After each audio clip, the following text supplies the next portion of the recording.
aí, pessoal, sejam todos bem-vindos, né, para mais um Papo da Madrugada aqui no Instante News.1. Boa noite, Marcelo Campos. Boa noite, Ronaldo Rosas. E boa noite para você que nos faz companhia a partir de agora. É isso, né? Nós vamos começar o programa de hoje com um fato que marcou a semana. O ex-presidiário Luiz Inácio Lula da Silva conseguiu reunir uma multidão, né, na cidade de Juiz de Fora, em Minas Gerais. Só que foi uma multidão de apoiadores do presidente Jair Bolsonaro. Eles estavam protestando e não queriam, né, a presença do petista na cidade.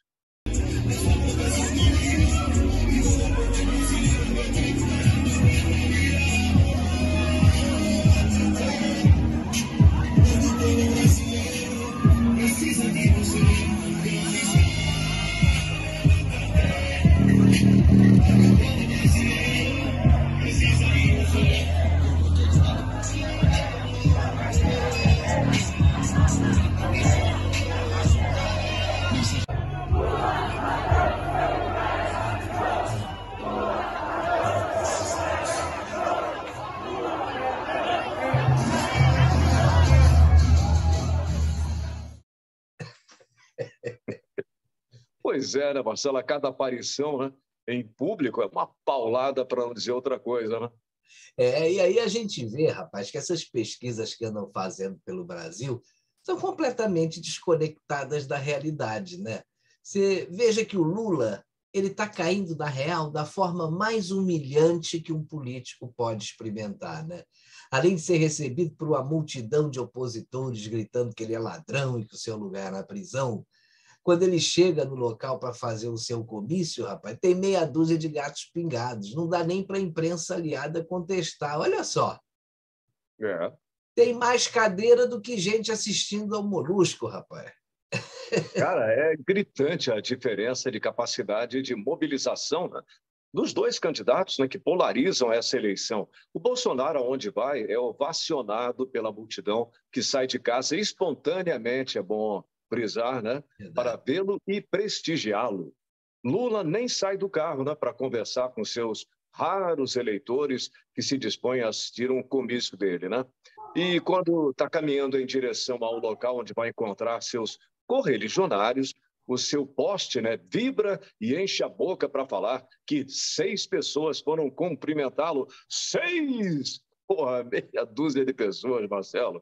Olha, parece que a troca do marqueteiro e a estratégia de campanha do ex-presidiário só está tendo um resultado, rapaz. As ruas estão pedindo para ele voltar para a cadeia, né? Aqui se faz, aqui se paga, né? Embora seja ainda muito cedo para a gente fazer afirmações desse tipo, porque ele tem nas mãos aí 9 ministros do Supremo, né? 2 deles no Tribunal Superior Eleitoral. Não é pouca coisa para quem tem um companheiro que diz que o PT vai tomar o poder, o que é diferente de ganhar uma eleição, né? Vamos acompanhar, né? Mas em vez de trocar o marqueteiro, é melhor trocar o candidato, né? Do jeito que a coisa está, né? Mas que a turma dos apoiadores do Lula está penando, tá, hein? Olha só essa cena.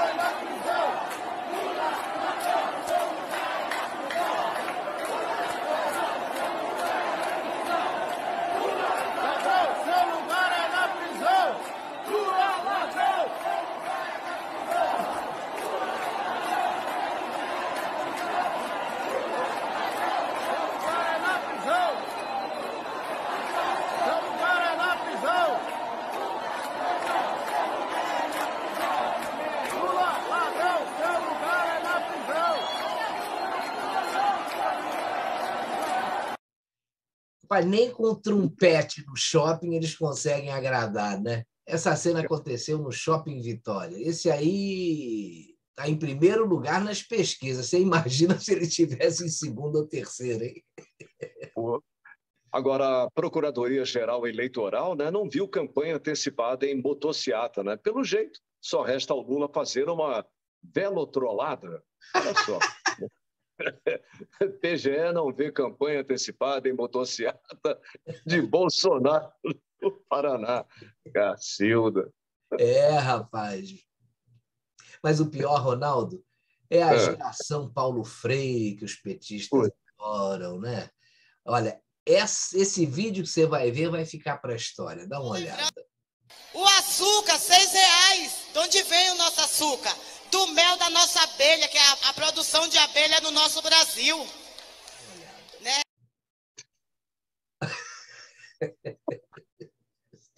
Cara, é hilariante, né, cara? Agora, para você ver, né, Marcelo, esses professores petistas, né, quando resolvem ensinar para a população de onde vem o nosso açúcar, dá nisso aí, né, que você viu, né? E o TSE, Marcelo, andou esnobando as Forças Armadas, né? Verdade. Após a demora em responder às sugestões encaminhadas por especialistas, né, indicados pelo Ministério da Defesa, e diga-se de passagem, com muita competência, porque eles têm formação nos institutos de maior credibilidade do país, o IME e o ITA. Né? O TSE não acatou nenhuma sugestão das Forças Armadas para melhorar o processo eleitoral. E depois daquela ordem de sigilo nas sugestões das Forças Armadas, o ministro Edson Fachin não vê problemas na divulgação das sugestões, mas aproveitou uma visita ao Tribunal Regional Eleitoral do Paraná para alfinetar os militares. Disse que o processo eleitoral no Brasil é seguro e que não vai aceitar uma intervenção das Forças Armadas nas eleições. Esses caras provocam, né, rapaz? Mas é bom que algumas coisas fiquem bem claras, Ronaldo. Em primeiro lugar, as Forças Armadas não estão intervindo no processo eleitoral. Elas foram convidadas pelo antecessor do Fachin na presidência do Tribunal Superior Eleitoral, ministro Luiz Roberto Barroso. Agora, se eles convidaram para que as Forças Armadas participassem do processo e ficassem como uma espécie de rainha da Inglaterra sem fazer nada, eles quebraram a cara, né? Porque os caras verificaram e deram 7 sugestões. Nenhuma delas foi aceita. Mas tem uma outra coisa. Apesar do ministro garantir que as eleições serão limpas, como é que eu posso acreditar numa pessoa que reúne a imprensa para dizer que o presidente da República foi à Rússia para se encontrar com hackers para promover invasões em urnas que são impenetráveis, né?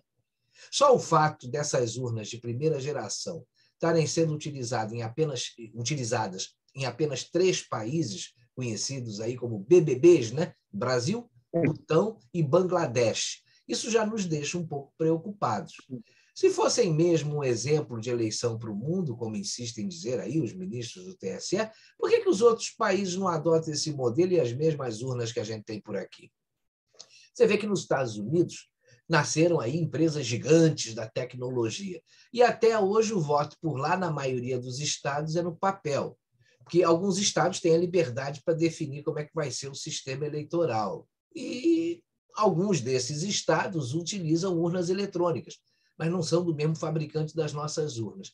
Para você ter uma ideia, a empresa que fabrica as urnas eletrônicas utilizadas por lá já informou que não vai fabricar mais urnas sem o comprovante impresso do voto impresso. Quer dizer, e falando aí em comprovante impresso, tem uma questão que me incomodou muito, né? Por que a resistência de ministros do TSE, principalmente do Barroso, com relação ao voto impresso auditável? As eleições no Brasil, em princípio, sempre transcorreram bem, sem nenhum questionamento. Isso é pura verdade. Só que tem uma coisa: quando ministros do Supremo, que também fazem parte do Tribunal Superior Eleitoral, praticam ativismo político e judicial, como a gente está vendo, aí a preocupação com relação às eleições, que antes não existia, passa a fazer sentido. E numa democracia, não tem nenhum problema em questionar nada, nem as urnas e nem o processo eleitoral. Cabe a quem está à frente dessa jabuticaba brasileira, que é o Tribunal Superior Eleitoral, garantir a transparência no processo e na apuração dos votos. É muito simples. Eu vou te dar mais uma razão para a gente ficar com o pé atrás com esse pessoal, hein? Não sei se você lembra, há pouco tempo o presidente Bolsonaro falou sobre uma tal sala secreta, lembra? Onde é feita a apuração dos resultados. Pois bem, os ministros do TSE negaram a existência dessa sala. Só que ela existe e quem disse? Foi quem? A Globo. Ontem, enquanto o Brasil inteiro aguardava em clima de suspense os primeiros resultados oficiais da eleição presidencial, pouco mais de 20 pessoas sabiam de tudo no Tribunal Superior Eleitoral. A primeira barreira é a do detector de metais. Em seguida, é preciso passar pela roleta com acesso por crachá. Logo na esquina fica a sala AA06. Um segurança tinha ordem para não deixar o posto sob hipótese alguma. Vigilância permanente da seção de processamento de eleições do TSE, o lugar que guardava o segredo que todos queriam saber. Quem teve autorização para passar desta porta, na verdade, ganhou a oportunidade de viver um momento histórico da política brasileira. Aqui, um seleto grupo de 23 pessoas testemunhou o que a população brasileira inteira queria ver. A contagem voto a voto, a disputa segundo a segundo para saber quem seria o próximo presidente do país. Mas todos ali dentro deveriam ficar incomunicáveis. Foram obrigados a desligar o celular e deixá-los sob esta mesa, visível de qualquer ponto da sala. O processo eleitoral já é composto de muita tensão e muita emoção. Mas isso foi um ingrediente a mais. O país teve que esperar até às 8 da noite, quando as urnas foram fechadas no Acre, para acompanhar a apuração da eleição presidencial. Até lá, nem o presidente nem os ministros do TSE tiveram acesso às informações em tempo real.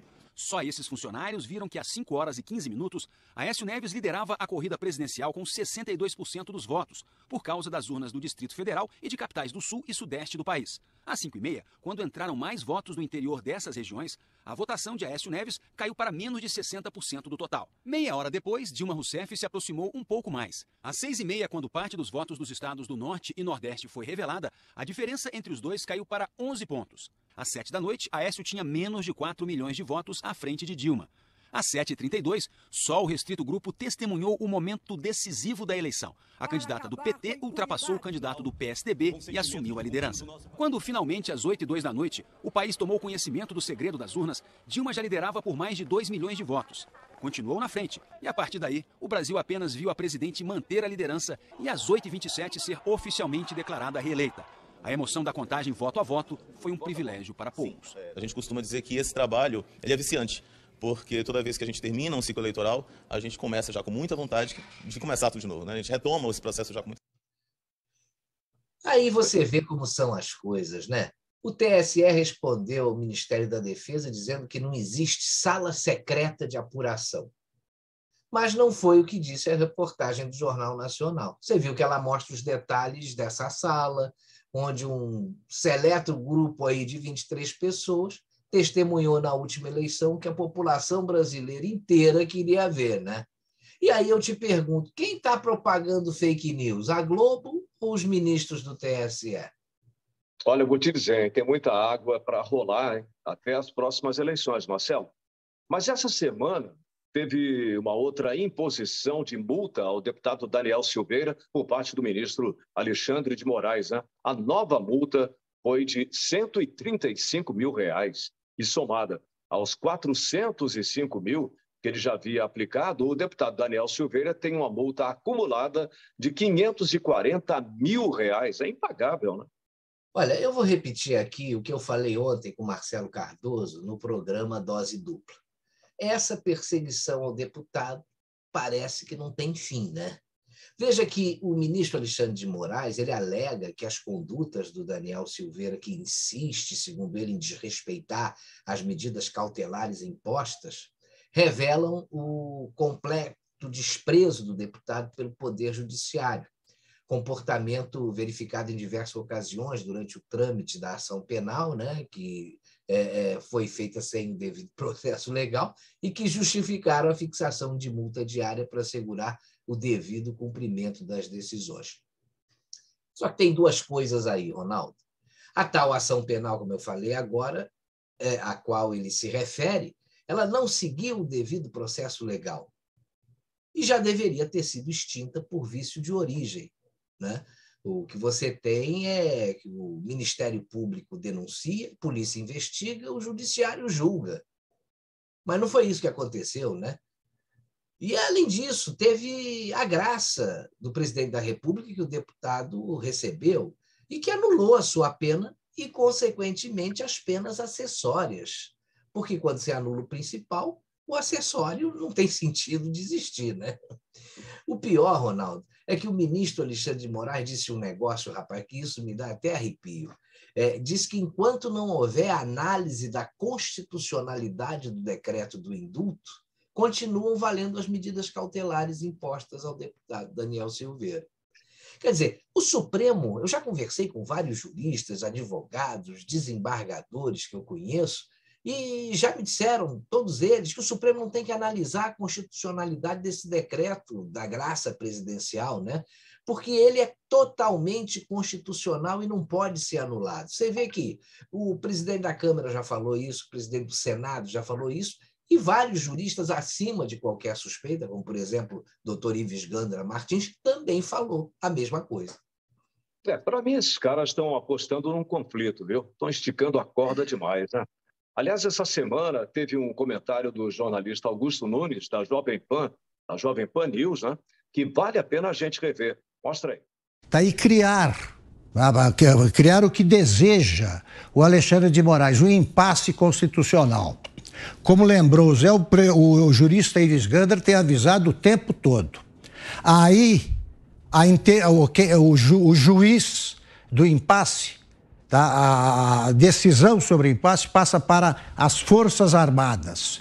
Não adianta falar que com isso o presidente Bolsonaro está tentando um golpe, porque, como ele próprio diz, presidente não aplica golpe para chegar ao poder, ele já está lá. O que ele tem de fazer é enfrentar esse impasse para que as Forças Armadas decidam quem tem razão. O Alexandre de Moraes disse claramente que indulto, seja graça presidencial, seja individual ou coletivo, seja perdão presidencial, é coisa do chefe do executivo. Quem não gosta do decreto, como ele não gosta desse, que aproveite a imagem do Nelson Rodrigues, senta no meio-fio e chore lágrimas de esguicho. Não há o que fazer. O decreto já deveria ter provocado esse efeito. O decreto acaba com o crime, elimina o crime. O indulto que recebeu o deputado Daniel Silveira transforma mais uma decisão do ministro Alexandre de Moraes em decisão inconstitucional, com a colaboração da vice-procuradora-geral Lindora Araújo. Tá? É uma delegada Denise em escala ampliada. Se essa decisão passa, conforme o artigo 142 da Constituição, para as Forças Armadas, o Exército, a Marinha e a Aeronáutica, repito, eles que têm feito um trabalho profissionalíssimo, que têm tido um comportamento exemplarmente democrático, decidirão, sem medo nenhum, dos Alexandres de Moraes, das Lindoras Araújos e das delegadas Denices. Eles vão seguir a Constituição, porque o presidente Bolsonaro não vai recuar, já que, como diz o Alexandre de Moraes, essa é uma atribuição privativa e incontestável do presidente da República. O que está querendo o Alexandre de Moraes? Um impasse? Pois ele terá. E vamos ver qual vai ser o desfecho. Não precisa dizer mais nada, né? Não, né? Agora, uma outra coisa para encerrar esse assunto é lembrar para todo mundo que esse sujeito precisa ser contido, né? Ele tem uma obsessão tão grande com o deputado Daniel Silveira e com o presidente Bolsonaro que parece coisa de psicopata, né? Como ele não pode prender o presidente, ele tenta inviabilizar as ações do executivo. Essa semana, ele suspendeu o decreto do presidente que reduzia o IPI em 35%, atendendo a pedido de quem? De um partido nanico, que é o Solidariedade. Ele pensa, rapaz, nesses devaneios que ele tem, nesses arroubos aí de autoridade, que ele está prejudicando os seus desafetos, quando, na realidade, ele está fazendo um mal tremendo para o Brasil. Só um parênteses. A gente não concorda, nós já dissemos isso aqui, com a forma com que o Daniel Silveira se expressou. Mas ele estava calçado pela imunidade parlamentar que a Constituição deixa clara e não dá nem para discutir. O pessoal tenta fazer uma releitura de uma lei que está muito clara, né? E a gente já ouviu inclusive juristas que participaram do processo da Constituinte, né, dizendo qual foi a intenção quando os constituintes resolveram colocar o quaisquer naquele artigo 53, que fala que o deputado é inviolável por quaisquer opiniões, palavras e votos. Né? O artigo 53 já era, né? Bom, como você falou, Marcelo, a perseguição do Alexandre de Moraes não se limita ao deputado Daniel Silveira, ele persegue também o presidente da República e de forma totalmente escancarada, né? Isso sim é um ataque à democracia e que vem desse gabinete do ódio, cujos membros usam aquela capa preta, né? Mas já que o assunto é justiça, existe um organismo, o World Justice Project, WJP, que avalia a justiça dos países e publica um índice. Vamos ver. O fator 8 do índice de Estado de Direito desse WJP avalia o sistema de justiça criminal de um país. Um sistema de justiça criminal eficaz é um aspecto fundamental do Estado de Direito, pois constitui o mecanismo convencional para reparar queixas e intentar ações contra indivíduos por ofensas contra a sociedade. Uma avaliação da prestação de justiça criminal deve levar em consideração todo o sistema, incluindo polícia, advogados, promotores, juízes e agentes penitenciários. Aí, quando na TV Justiça você ouvir os bem pagos e supremos togados inflando o peito, proclamando que vivemos num republicano Estado democrático de direito, você deve lembrar como a justiça mundial avalia a justiça brasileira. O resultado é uma vergonha. No indicador Justiça Criminal do WJP Rule of Law Index 2021, o Brasil ocupa a 112ª posição mundial entre 139 países avaliados.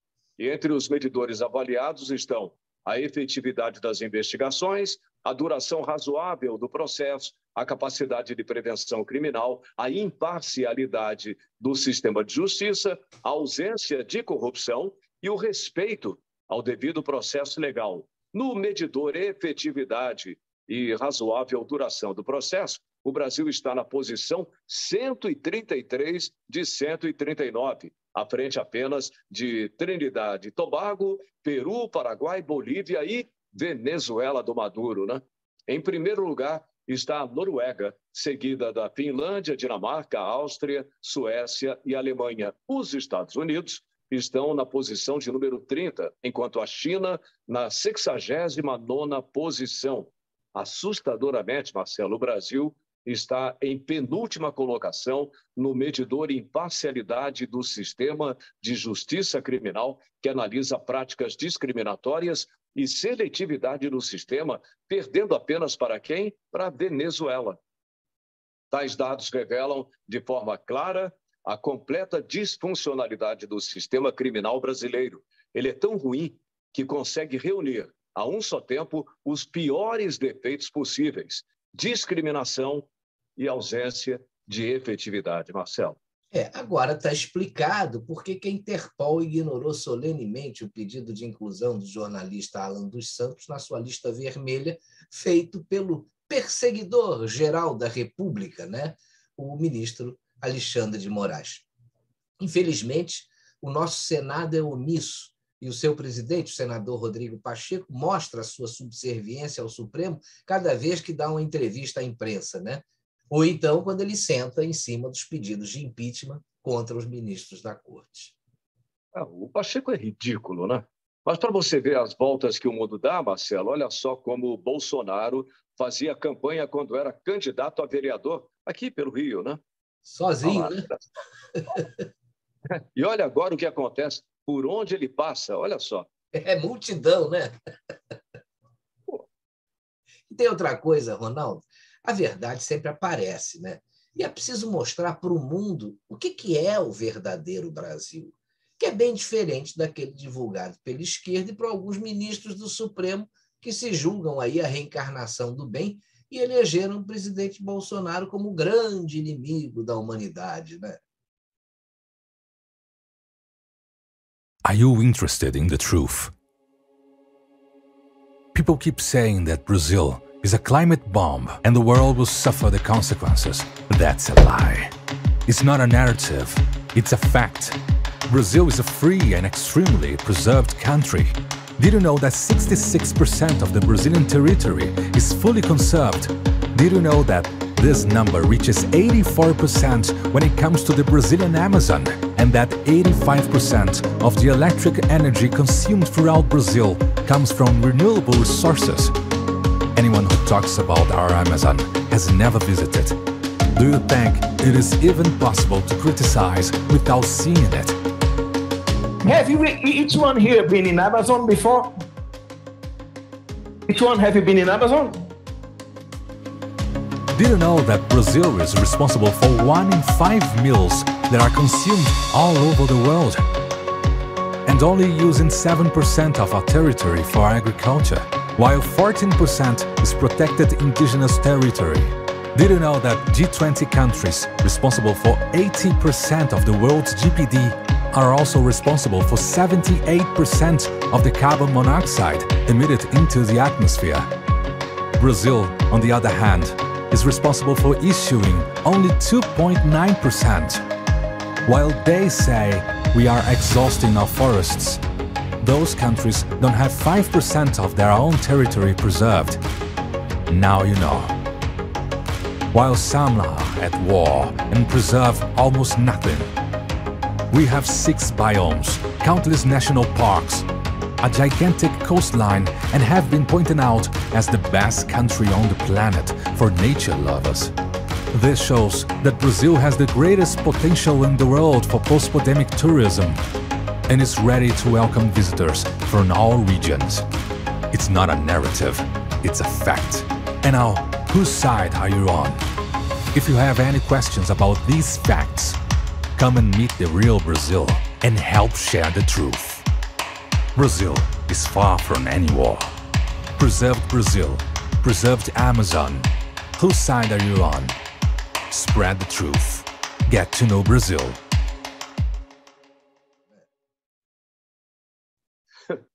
Esse é o Brasil que a esquerda e os iluministros, né, querem destruir. Insistem em dizer que o Bolsonaro mente. Mas tudo o que ele tem dito, nós estamos vendo que é verdade, né? Porque, como já dissemos, a verdade sempre aparece. E não é que o Bolsonaro também tinha razão quando andou falando sobre a Argentina? Revista Veja, 15 de maio de 2019. Bolsonaro a Bush. Argentina com volta de Kirchner será nova Venezuela. Mesma revista, 30 de julho de 2020. Argentina está longe de se tornar nova Venezuela. Entenda por quê. Bolsonaro tenta influenciar a eleição no país vizinho ao atacar rival de Macri, mas pode levar relações com argentinos ao momento mais crítico dos últimos anos. 8 de maio de 2022. Crise argentina já é comparável ao desastre da Venezuela. A população do país sofre sob efeito de terremoto político, inflação sem controle e recorde de juros. Tá pra falar que Bolsonaro tem razão nessa daí ou não? Isso vem pra provar que onde a esquerda governa é só desgraça. E o Molusco tá propondo quase tudo que a Argentina fez que deu errado. Controle de preço, aumento dos gastos públicos. Por que você acha que ele quer criar uma moeda única aqui na América do Sul? Pra ajudar os amiguinhos dele. Tudo isso pago por você. Dá aquela compartilhada. Essa aí era uma tragédia anunciada, né? E esse vai ser o caminho do Brasil se o Lula e essa esquerda inconsequente voltarem para o poder. Não tem a menor dúvida disso. Agora, uma grande preocupação dos brasileiros hoje está relacionada à violência. Pois aqui no Rio de Janeiro a situação está bem complicada, né? E a Polícia Militar do Estado divulgou 22 dicas para que as pessoas possam se precaver com relação aos crimes que vêm sendo cometidos na cidade. A dica serve para qualquer pessoa de qualquer localidade, pois hoje em dia a violência não tem mais endereço certo. Ela pode acontecer, infelizmente, em qualquer lugar. Vamos então às dicas da Polícia Militar do Estado do Rio de Janeiro. Vamos lá. Estamos em tempos de guerra, eles dizem. E aí vão algumas medidas cautelares. Primeira medida: evite bares noturnos ou lanchonetes em locais abertos. 2. Evite sair de casa após 10 da noite. 3. Transite somente por vias movimentadas. Evite atalhos. 4. Não demorem no embarque e desembarque do veículo. Combine com familiares. 5. No desembarque, cada um bate sua porta e o motorista tranca as portas no controle remoto, ao mesmo tempo que se afasta rapidamente do veículo. Que coisa, hein? 6. Se despeça dentro de casa, embarque rápido e saia com o veículo. Evite ficar parado, dando bobeira ao embarcar devagar ou se despedindo na rua. 7. Passeios de preferência em shoppings. Bom, comércio de rua dança, né? 8. Ao parar em um sinal, mantenha a distância do veículo da frente para que você possa ver os pneus traseiros. Assim, dá para sair rapidamente sem manobrar, se for preciso. 9. Evite parar na faixa da esquerda do semáforo, de preferência, a faixa do meio. 10. Mantenha a distância de duplas em motos. 11. Nunca parem para falar no WhatsApp dentro dos veículos. 12. Se forem aguardar alguém em algum lugar, observe antes ao redor, estacione o veículo com segurança, apague todas as lâmpadas, puxe o freio de mão e retire o pé do freio para apagar a luz de freio. Veículo sempre com todos os vidros fechados e filmados. 13. Se perceber suspeitos, dê várias voltas antes de entrar com o carro na garagem. Ao sair de casa, olhe atentamente se não tem ninguém na rua. De preferência pelas câmeras de TV ou no celular. 14. Quem tiver condições de comprar um carro blindado, compre. Custa caro para burro, né? 15. Sempre suspeitar de tudo e de todos. Ter uma postura defensiva é estar sempre atento. É uma loucura, cara. 16. A pé, ao ouvir disparos, diminua a silhueta, deite-se ou abaixe-se imediatamente, de preferência ao lado de algo rígido que sirva de proteção. Exemplo, meio-fio, mureta, roda dianteira ao lado do motor de carros estacionados. 17. Ao se dirigir ao veículo estacionado, nunca vá diretamente a ele. Observar todo o ambiente em volta e, se estiver tudo tranquilo, embarcar e sair rapidamente. 18. Quando for a algum ambiente público, como padarias, restaurantes ou bares, dê preferência aos que têm câmeras e segurança armada. 19. Nunca ir a caixas eletrônicos à noite, nem no fim de semana e nem em lugares desertos. Dê preferência aos shoppings. 20. Antes de entrar em algum estabelecimento, sempre observe se as pessoas estão agindo com naturalidade. Pessoas muito paradas, sem se mexer, podem estar sendo assaltadas. 21. Nada de conversas no portão, em frente de casa, na calçada. Esse tempo já passou. E 22. O mais importante, se for surpreendido, não faça movimentos bruscos. Aí você vê, né? A polícia é quem está dando essas dicas, rapaz. Aí é uma outra coisa errada com a nossa justiça, né? Porque a polícia prende e a justiça solta. É preciso que haja aí uma reforma também no nosso Código Penal, porque do jeito que está a situação, ela não pode continuar. As únicas pessoas que não precisam se preocupar com essa situação, pelo visto, são os ministros do Supremo, né? Que durante a pandemia eles impediram aí a polícia de fazer operações em comunidades e aumentaram o poder da bandidagem, né? Eles também reforçaram a segurança deles, né? Enquanto nós ficamos aqui nesse inferno que teve as portas abertas pelos chefes do crime organizado e cada vez mais organizado em virtude de decisões como essa do ministro Edson Fachin, referendado pelos demais ministros do Supremo. Olha, enquanto isso, alguns esquerdistas, né, que adoram baseado, parece que andam fumando demais e estão tendo alucinações. Boa tarde, maconheirada! Tem alguém cansado aí? Não! Então vamos começar animados, pode ser? Vamos cantar o seguinte. Olele, olala, maconheiro vem aí e o bolso vai vazar.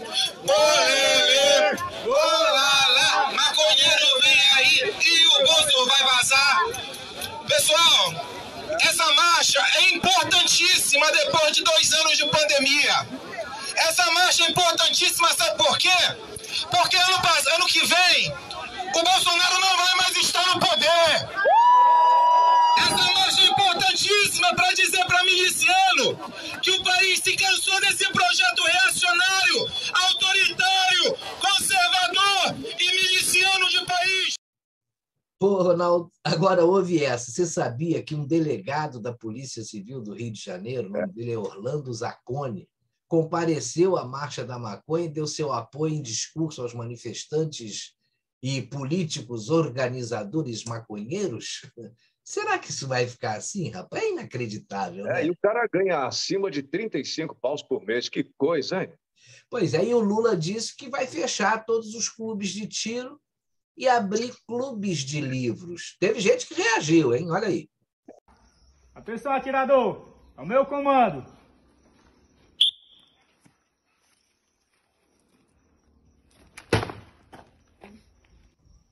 O que foi isso, atirador? Não, instrutor, isso aí é porque um determinado candidato falou que vai fechar os clubes de tiro e abrir clubes de livros. Eu acho que ele não sabe porque ele nunca frequentou, mas clubes de livros ou para leitura já existe, se chamam bibliotecas. Quando ele fala para abrir clubes de livro, eu acredito que o propósito seja esse. Ele não sabe o que é uma biblioteca, né? Pô, agora eu preciso dar um alerta ao pessoal que vai votar no Lula, né? Eles precisam tomar cuidado. Olha só o que está acontecendo com os admiradores do molusco 9 dedos. Lula! Lula! Lula! Lula! Viva Lula! Viva os trabalhadores! Ronaldo, não tem jeito, rapaz. Enquanto o Lula derrete, o Bolsonaro faz sucesso, rapaz, na lata.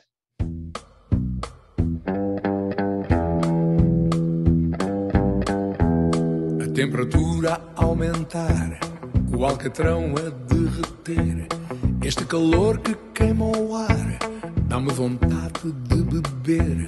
Quero frescura que se veja, e o melhor para arrefecer é uma cerveja. Uma cerveja. Pode ser loira, ruiva ou preta, caneca fino ou garrafa. Aviso já, ninguém se meta com esta sede que me abafa. O que o meu corpo mais deseja é uma lambreta ou uma girafa ou uma cerveja. Uma cerveja. Uma cerveja dá gosto beber, onde quer que seja, eu bebo com prazer, como ela não há mais nenhuma. Agora já tem camiseta fazendo homenagem a ministro do Supremo. Quem postou foi a Odinalda Fênix. Olha só o que ela botou na internet, cara. Se eu cair, já sabem, né? Ô, Ronaldo, você já deve ter visto aí a nova propaganda do Polo, né? Aquele carro da Volkswagen, né? Eles usaram aí um casal gay, olha aí. Só que a propaganda, rapaz, gerou muitos protestos e memes aí nas redes sociais que a grande mídia chamou de ataques homofóbicos, né? Mas quem não gostou nada dessa propaganda foram os proprietários da marca e do modelo, porque eles ficaram revoltados, rapaz. Teve meme de tudo quanto foi jeito. Esse aqui foi o menos agressivo, a gente pode colocar. Olha aí, ó. 6 marchas rés, né? Na legenda diziam que o Polo agora é o carro para quem gosta de dar marcha ré, né? Mas essa tendência aí de propaganda já está preocupando os proprietários de outros modelos da Volkswagen, porque você sabe que a turma não perdoa, né? E olha só o que vem por aí, ó. Depois do Polo, vem aí a Amarica. Porra, enquanto a Amarica não vem, a gente fica por aqui. Agora, tem o seguinte, está sabendo do novo sensor de estacionamento do Polo? Não. Vou te contar, é o seguinte, você vem de ré para estacionar, né? Aí ele tem um apitinho, né? Você vem de ré, ele vem pi, pi, pi. Então ele vai aumentando de intensidade quando vai chegando no obstáculo, né? Uhum. Aí chega perto do obstáculo, ele pi, pi, pi, pi, pi, pi. Quando encosta no obstáculo, tá aí uma voz. Ai, para! Olha aqui, Ronaldo, deixa eu aproveitar, rapaz, e dar um aviso ao pessoal. Hoje, a gente não colocou a mágica do Hamad, rapaz. Rapaz, viu, né? Então vamos colocar agora, né? Porque o Hamad é um homenageado aqui toda semana. Vamos encerrar com o Hamad, né? Pois o é. Hamad, grande Hamad encerrando o Papo da Madrugada dessa semana, né? Pois é, não podemos esquecer do Hamad. Pessoal. Tchau, pessoal. Olha, valeu, um ótimo fim de semana. E na semana que vem a gente está de volta. E eu já pedi a Kátia Reis, esposa do Hamad, para que ela mande para a gente o vídeo de um comercial que ele fez há uns 30 anos atrás e também do show que ele fez em Las Vegas, para a gente colocar aí nos próximos programas. E tem mais desenhos do Hamad também nos programas futuros. Vamos terminar, então, o Papo da Madrugada, vendo mais um truque do grande Hamad. Teu carro é polo? Teu carro é polo? Não. Então, vamos nessa. Vamos lá, Hamad com vocês para encerrar o Papo da Madrugada.